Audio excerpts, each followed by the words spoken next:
Hi po, this is video 4 at hindi na po natin pag-uusapan yung mga side effects ng cycle 3. The protocol went just as the first 3.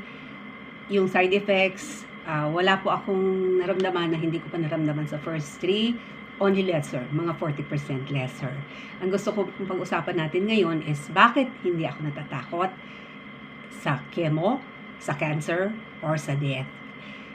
Kung saan po ako muhugot ng lakas ng loob, bakit hindi nga ako natatakot na, nasabi ko sa inyo, 37 years ago, na daan na ho ako doon sa takot. Yung nung biglang meron akong diagnosis na it really put me on a 3-day cancer journey na depression and all. Tapos biglang namatay yung anak ng kapitbahay. I realized, lahat tayo, mamamatay. Maaaring hindi lang cancer, pero sometimes it doesn't have to take cancer for anyone to die. Ang malinaw po is, ang sabi ng Bible, the surest thing after birth is death. Pag sinilang ka, tsaka mamamatay ka. Whether namatay kang bata, namatay kang middle age, basta ang surest thing, wala pa pong hindi namatay. Si Jesus lang ang hindi namatay. So, I would like to let the Word of God minister to you how it ministered to me. Unang-una, ang sabi ng Romans 5:8, and God demonstrated His own love for us in this, that while we were yet sinners, Christ already died for us. So, ang no fear zone ng buhay ko, yung bakit hindi nga ako natatakot, sabi ng sister-in-law ko, sabi niya, well, hindi natatakot sa mamatay yan. All because I know I have the right relationship with God since August of 1999. Nasabi ko na po yun, when I accepted Jesus as Savior and Lord. Ang sabi ng Bible sa mga tumanggap kay Jesus, nakipag-isa kay Jesus, sa Romans 8:1 says, therefore there is now no condemnation for those who are in Christ Jesus. Ito po ang ganda ng video. Pwede niyong stop, pwede niyong i-replay para balikan yung mga verses na sasabihin ko. At ang sabi din po ng John 5:24, Jesus saying, truly, truly, I tell you, whoever hears my word and believe Him who sent me has eternal life. He has crossed from death to life. Sa mata po kasi ng Diyos, patay tayong lahat. So, yung mga patay na nanalig kay Kristo ay nailipat na sa buhay na walang hanggan.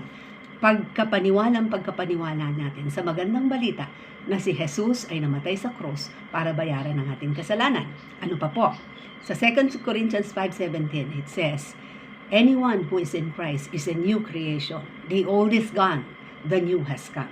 Ibig sabihin, may transition from the old to the new just because of being in Christ. Pag tinanggap natin si Jesus bilang Lord and Savior, maiintindihan na natin yung mga verses na nagsasabi, in Christ. Whoever is in Christ is talking about you. Okay? So, ang relasyon po ay nanggagaling sa puso.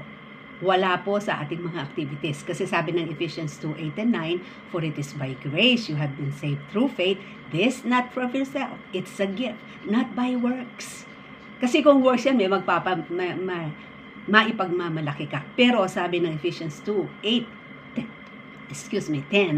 is, for we are God's workmanship, created in Christ Jesus, to do good works that God prepared in advance for us to do. Yun po yun. So, I would like to close by reading to you Romans 8:28 first, which says, and we know that God causes all things to work together for good to those who love God, to those who are called according to His purpose. May purpose po tayo, kaya natin na intindihan ang ating kaligtasan, kasi pag ligtas na tayo, maiintindihan na natin ang pagmamahal ng Diyos.